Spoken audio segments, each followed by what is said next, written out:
The original Baldur's Gate is a solid action RPG that is not brought up enough. Within the console space, this was many players' first game where they were exposed to the addictive nature of this genre. While the original developers, Snowblind Studios, would go on to create more action RPGs within the EverQuest universe along with DC Comics, the sequel to Dark Alliance would be developed by a completely new team. This can create a tough situation for a new developer to come in and try to make a sequel to someone else's game. The talented developers are the ones who can show what made the first one special while improving on it. Thankfully, this team was just that. Black Isle Studios were not trying to reinvent the wheel with their entry, but rather provide what people loved about the first game and then provide more of it to that audience. Join me as we take a look back at Baldur's Gate Dark Alliance 2.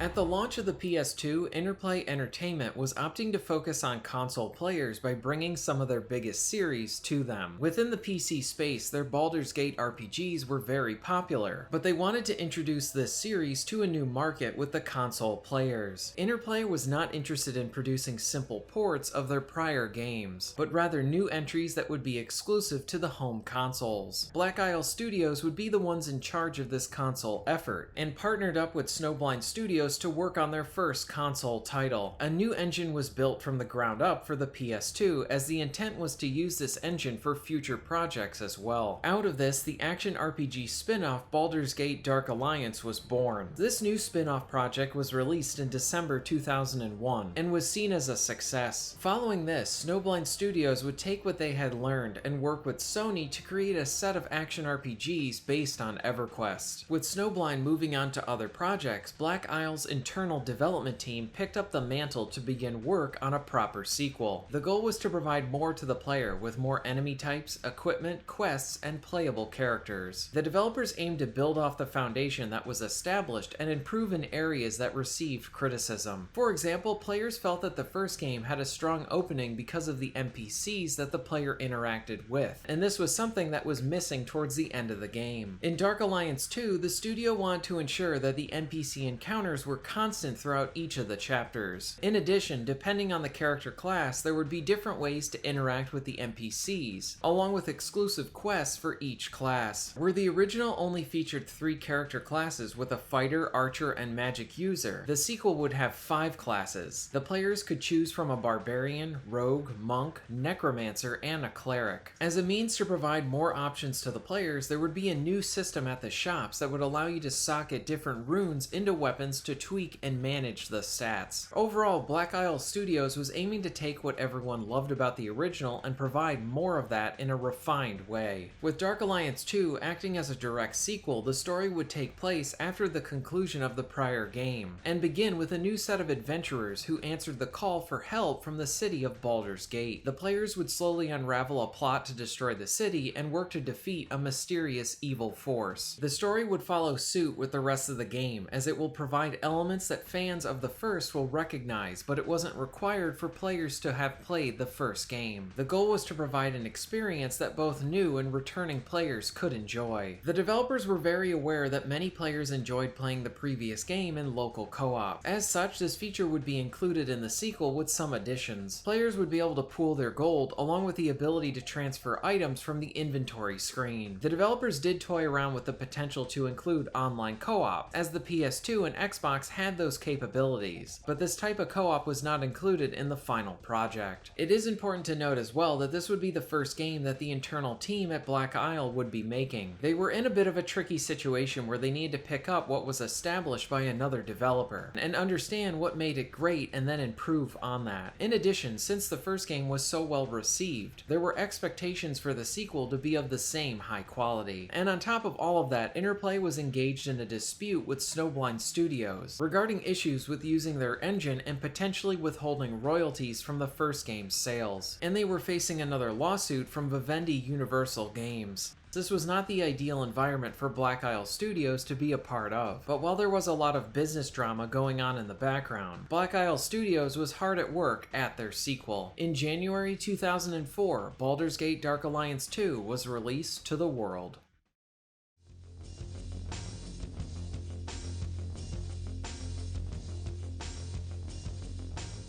Baldur's Gate Dark Alliance 2 is an action RPG that succeeds at reminding us why the formula worked so well in the first, and improves in areas that we would expect in a sequel. This is a situation where the sequel does not reinvent the wheel, but rather provides more content than what was in the initial entry. The amount of character classes has increased, along with the length of the game and general improvements to the dungeon crawling. The bulk of the game is spent attacking enemies, leveling up, and earning more loot. The expanded cast of character classes means that you have a lot of options, and each one of those has several variations that will add a lot of replay value. Dark Alliance 2 is another example of an action RPG that does not change the genre, but rather shows confidence in understanding that genre by doing many things very well and providing addictive gameplay that will keep you coming back for more. This is a good game and a very good sequel.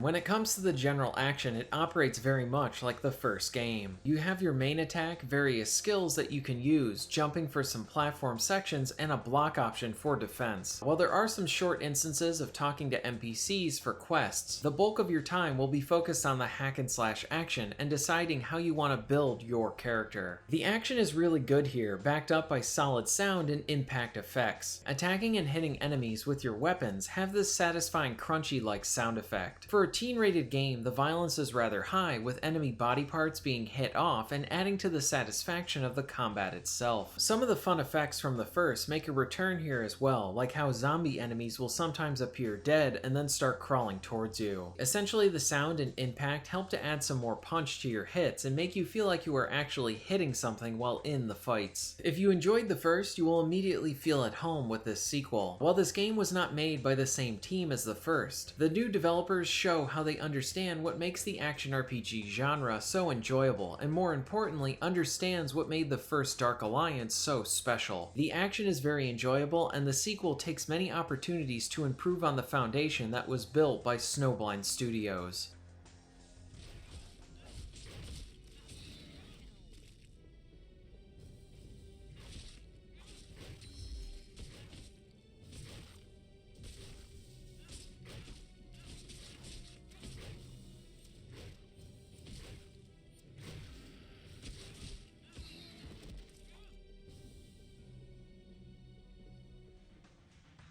At the start of the game, the player has the choice between 5 different classes. You can be a barbarian, monk, necromancer, rogue, or a cleric. Each of the classes come with their own unique skills, making each one fun to try out. For example, the barbarian is your strength-based fighter, whereas the monk can fight unarmed and uses skills that destroy the armor of their opponents. Within the first game, it offered a lot of options for build diversity, meaning that I could make a character that operated differently than someone else who selected the same class as me. This option returns as well in the sequel. You are able to see most of the skills that each class has, so that you can plan out a build for your playstyle. Later in the game, you will earn additional skills that you can choose to unlock as well. I very much enjoyed using the magic user from the first, and I built her up to be a battle mage of sorts. So for Dark Alliance 2, I opted to go with the cleric and make a similar character. I opted to focus on the magic-based abilities, along with being able to wear heavy armor and use two-handed weapons more effectively. But the beauty of this game is how you can choose the cleric and go in a completely different direction. Someone could be more focused on melee fighting and healing and buffing themselves and their allies. Or you could focus on being a tank with magic-based attacks. Planning and leveling allows you to toy around with different hybrid classes, allowing for a lot of player expression. As you defeat enemies, you will gain experience points and level up. Each level up will net you with skill points that you can use to unlock or better passive or active skills, like improving melee damage with certain weapons, weapons, stat bonuses, or using new abilities. After every few level ups, you can add a new attribute point to a stat of your choice. When it comes to the loot itself, you are always earning something while dungeon crawling. Along with this, there is a nice addition for the equipment. You can opt to visit a shop and slot different runes into a piece of equipment to get new bonuses placed on it. This is another area where you can really get in the weeds, finding new ways to boost your stats or skills based on how you build your equipment. When it comes to the progression, it is constant and rewarding. And while there isn't really anything new here, what is done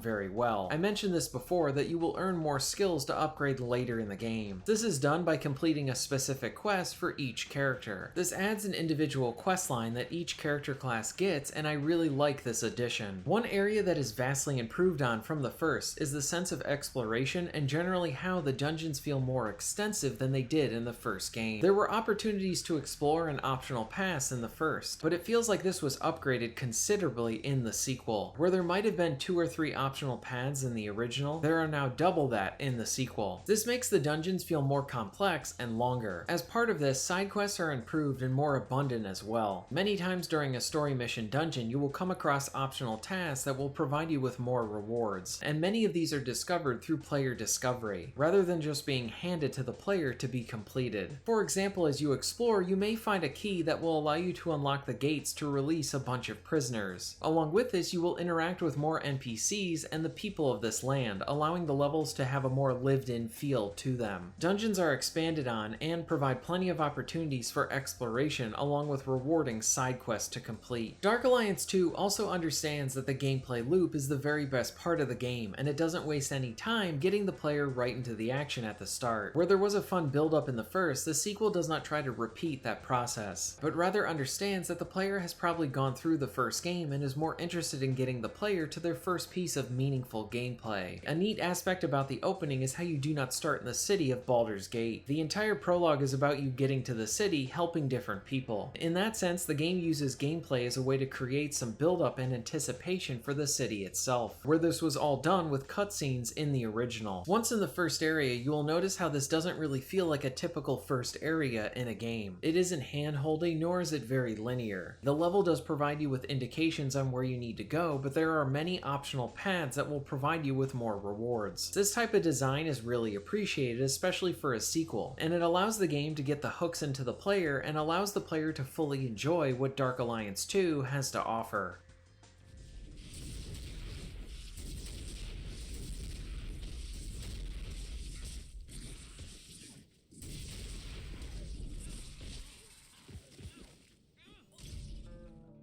Once you reach the city of Baldur's Gate, you are greeted with completely optional areas to explore, or you can outright ignore these and only focus on the main path. Along with this is how you will be continually returning back to the city and will have access to a world map for many of your missions and side areas. The bulk of the gameplay will have you fighting, looting, leveling, and exploring at your own pace, but there are instances of the game throwing you into unique situations to try and change up the normal action. For example, there is a section where there is poison in the air and you are slowly losing your health, so you need to find the best way to reach the exit and manage your healing items continually so you do not die. Another situation has you in a dungeon where a dragon is causing damage to it, and you need to dodge the debris and fire. On top of that, there are additional side quests that pop up, like saving people in a locked room, where you need to find a key to let them out. You can opt to just ignore them because of all the hazards, or you can try to obtain these rewards by saving them. This adds some urgency to the situations like this. There is a unique situation that happens later in the game that seems to be only one of its kind in Dark Alliance 2. The game informs you that you can hide and listen in on a conversation, or you can interrupt it and jump right into the action. The story cutscenes that play out are different depending on your choice, but the end result is the same. While this doesn't really have any lasting effect on the story or the game itself, this is a small area that I honestly think would have been really interesting for the developers to really explore more had they done this. As it stands, it was a fun one-off moment that I enjoyed, but nothing more than that. Boss fights make a return as well, and while many of the encounters act as these large spectacle fights, there is one that changes things up from a mechanical approach. There is one boss fight where you cannot actually damage the boss by hitting them. At first, you need to avoid their attacks as they hunt you down. Once you reach a later part, the only way to damage him is to find his urns and destroy them. This was a fun departure from the rest of the bosses within the game, since the fight had this small puzzle-like element to it. I would have liked more bosses to have some more interesting ins and outs like this fight. Overall, Dark Alliance 2 succeeds in providing an addictive experience, along with building off the foundation of the first. The build diversity is enjoyable, the action is solid, and there's a healthy amount of progression. That being said, there are a few areas that could have been improved on in this sequel. One thing that I noticed early on is how you can be stun locked, where you need to wait for your character to finish an animation before being able to attack again. The stun lock was not aggressive, but it happened enough to be annoying. I had an odd one-off glitch where the camera got messed up while talking to an NPC. Since I mostly spent most of my time with the cleric, this class was able to use the summoning sword like in the first game. It could be argued that this was overpowered a bit in the first, but it felt like they went too far in the other direction for this sequel. In the first, the sword was on a timer, but in the sequel it has a certain amount of health and does significantly less damage. Essentially, it felt less useful than in the first, but it did allow me to use the sword to attract the attention of some enemies to allow me to divide and conquer. Sadly, the use of the instant death pits and some enemies not being properly balanced returns in this game as well. The worst of the flaws are some of the late game areas. While I understand games are not usually made in a linear fashion, where the first levels are not made the first and the last levels are not made last, but in this game it makes me wonder if that was how it was done here. 4/5 of the levels and dungeons in this game are really good, and improved on from the first, but some of the last few levels are very boring and uninspired, almost like the developers had to rush to finish them. Many of these levels lack the enjoyable exploration of the prior levels and mostly follow a linear line to the end. Overall, these locations can feel lackluster. Some of them are also downright annoying to play through. One area has you continually being pushed by this breeze, and combined with the stun lock of enemies, you can easily get pushed off the map and die instantly. Thankfully, there are a lot of save points, but this short level is annoying and one of the worst in the game. Another level has you contending with enemies that can eat your equipment, essentially stealing weapons and armor from the player with no means to get them back, except by reloading an older save. I found it best to just strip down my character and run through this area as quickly as possible. I like the idea of having to contend with an enemy that can steal your equipment, but do not allow that to be permanent. Allow me the opportunity to get my stuff back. This felt needlessly annoying and lacked playtesting. Dark Alliance 2 has a handful of issues that can cause some frustration, but thankfully most of the experience is very rewarding and enjoyable.